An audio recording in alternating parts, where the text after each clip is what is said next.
G'day blokes, welcome to BunchOBlokes TV. Also known as Bob TV. I'm Brett. And I'm Bill. And welcome to this journey of 5 videos. And we'll take a look at thinking, what we think matters, perspective, how we see life, hearing, the art of listening, speaking, words are powerful, and doing, making things happen. The goal of our journey is that men will discover, accept, and celebrate their individual uniqueness and personal value, and will encourage one another to be transformed to live a full and satisfying life. So stick around and welcome to Bob TV.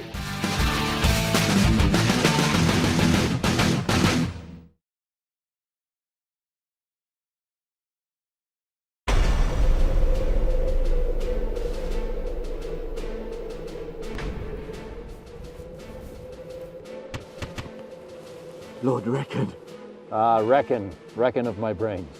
What is word of the elves? They refuse to help us, my lord, and the enemy fast approaches. Lord Reckon, what are you thinking?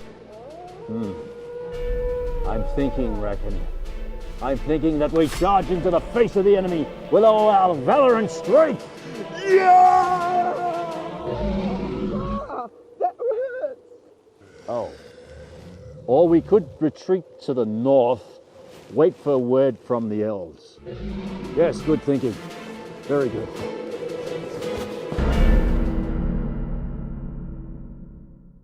Hey guys, welcome to episode 1 on thinking because our thoughts matter. That's true, and we think about things all the time, don't we, Brett? Like goals for our family, for our friends, for our finances, but not always with a clear thought or clear plan. No, even think about goals for footy, but you'd never go into battle without a battle plan, just like people don't go into sport without a game plan, right? Yes, often we don't stop to think before we do things, or more often we overthink things and end up confused in a minefield. A minefield, I like that. It's a play on words, Bill. Oh, well, you know, I love my words, don't you? You're a wordsmith. I'm a wordsmith, Brett. So everything we do starts with our thoughts, doesn't it? It affects our perception and what we do. That's true, and no bloke would start a project without thinking it through first. I mean, think about building a house or repairing a car. Yeah. I mean, you plan those things, but often we don't necessarily plan or take that same approach with the other things in our life, do we? Yeah. Hey, speaking about thinking things through, our friend Warren has got an awesome project of car restoration. Let's check it out. So I'm here with my mate Warren. And Warren is one of the co-founders of BunchOBlokes. How are you, Warren? We'll let him have his drink first. I'm not bad for an old bloke. An old bloke. Just clinging to the wreckage. Now, Warren, you're in your 70s? 74. 74. And Warren, what has he been thinking? He started a new project. Well, all my life I've loved cars, and so I worked in the automotive industry, initially as a technician and as a mechanic, and I've had lots of car projects over the years, rebuilding cars when I couldn't afford to buy a new one, and rebuilding cars for my wife, including an Austin Healey Sprite when she first started teaching, and then cars for the kids, little cars. The project that I wanted to do most of all was to build a car from scratch, which I did, which took me 10 years, and I started it when I was 50 and finished it when I was 60. And we drove it for 5 years and was registered, raced it, and sold it. How cool. So this latest project is reliving our early years, and it's an Austin Healey Sprite, a 1958. The same as the one that I'd previously built for Elaine. I don't know what else I would have done with my time. I could have perhaps spent it far more productively. But I think that's what creative passion is. Focus on a subject for some reason, and then you envisage some possibility. Yeah. You can't just start cutting metal, it doesn't work. No, need a plan. Need a plan. Yeah. You came up with your own concept about a car rotisserie? Would that be what it's Yeah, called? that's what it is. Yeah, that's for this latest Austin Healey Sprite project, because it's got some rust in the floor, but it's impossible to do without turning the car over. It's quite an established idea. It's not original. Yeah. But there's a bit of engineering in it, because it's got to bear some load and it's got to be stable. Look at this. A 22 bullet and a 20-cent piece. Wow. It's a penny, Warren. A penny, is it? Well, the things you find, eh?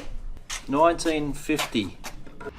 And you have plenty of failures, just like I did with my rotisserie yesterday when it collapsed.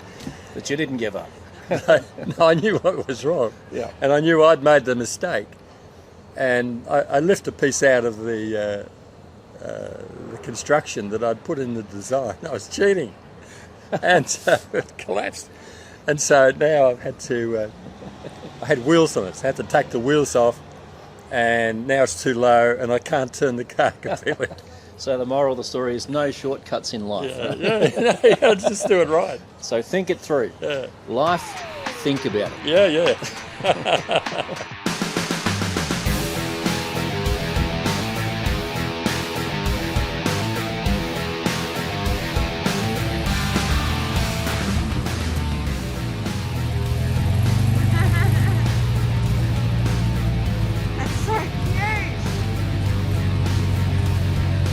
So Brett, we've heard the saying about think before you speak or before you jump, right?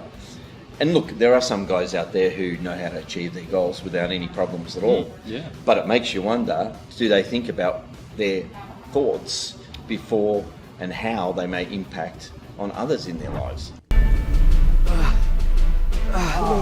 Lord Reckon. Good to see my sword wasn't damaged in battle. Yes, as true as ever. I should be more considerate. So plan B. Yeah. And when we reflect on the golden rule of Jesus, do for others as you want them to do for you or treat you, that is all about putting that in our thought, isn't it? To think about other people. How do we want to treat them? How are we going to do that? That's true, and sometimes our thoughts can be so self-centered that we forget about the consequences they may have on others, right? So true. Leap from tree to tree, and then you'll have to go down the ravine. And of course, watch the water serpents, reckon, very poisonous. But once you come out, reckon, and across the deadly barbs, you will reach the enemy. Now, reckon, there should only be a legion or 3. What do you think? Is there a plan C, my lord? There's an old proverb that says, as a man thinks, he becomes. And it's true. We all know that our thoughts can either have a positive or negative impact on our lives. The reality is, the mind is a battlefield. Even the scriptures talk about guarding your heart or taking your thoughts captive. It is a real challenge for most of us. But the good news is, you don't have to do it on your own. You can do it with other men in your lives. You can go to professional organisations who specialise in this area. You can even speak to someone in your local church. And most importantly, you've got God on your side, and He will never let you down. He will fight your battles for you. So why don't you start thinking about what you're thinking about today? If you'd like to know more about this topic or answers to life's big questions, check out BunchOBlokes.org.